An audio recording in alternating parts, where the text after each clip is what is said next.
விபச்சார கூட்டம்.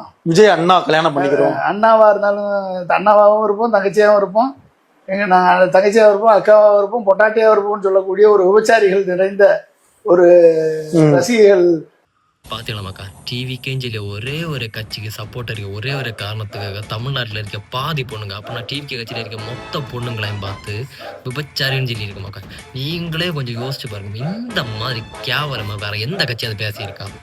பிஜேபியா இருக்கட்டும், ஏடிஎம்கே இருக்கட்டும், என்டிகேவா இருக்கட்டும், அவங்க அந்த டிவி கட்சியில் உள்ள ரசிகர்களை திட்டுவாங்க, உடக்குவாங்க, அவங்கள என்னெல்லாம சொல்லி திட்டுவாங்க. ஆனா இன்னைக்கு இருக்க அந்த பொண்ணுங்களை இந்த மாதிரி ஒரு வார்த்தையை சொல்லி திட்டவே மாட்டாங்க மக்கா. ஆனா இந்த மாதிரி கேவலமா திட்டணும், அதுக்கு ஒரே ஒரு கட்சின்னா அது டிஎம்கே மட்டும்தான். அவங்களுக்கு என்ன தைரியம்னா, நம்ம தான் இதுவரைக்கும் இருந்தோம், இனி நம்ம தான் இருக்க போறோம், நம்ம தான் இனி வருவோம் அப்படின்னு சொல்லி அந்த ஒரு தைரியத்துல அவங்க என்னன்னு பேசணும். அவங்க என்னன்னு அவங்கள பொறுத்த வரைக்கும் நம்ம தான் இனி.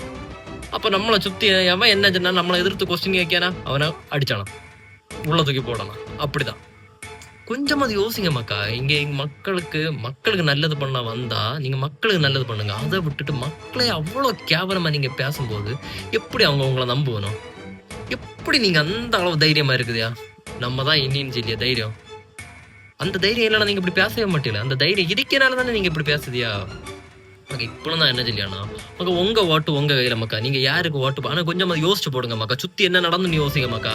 இத்தனை ஒரு மாசத்துல எத்தனை ரேப்பு நடந்துன்னு யோசிங்க. போன ஒரு மாசத்துக்குள்ள எத்தனை ரேப்பு நடந்து எல்லாமே யோசிங்க. யோசிச்சு ஒரு ஓட்டு போடுங்க.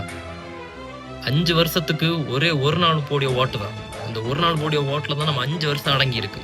யோசிச்சு ஓட்டு போடுங்க மக்கா. சிந்திச்சு ஓட்டு போடுங்க. நம்மளை சுத்தி என்ன நடந்துட்டு இருக்குன்னு யோசிச்சு ஓட்டு போடுங்க. சரியா? உங்க ஓட்டு இப்போ நான் என்ன இல்லைன்னா உங்க ஓட்டு உங்க கையில. யோசிச்சு ஓட்டு போடுங்க, பார்த்து ஓட்டு போடுங்க. சரியா?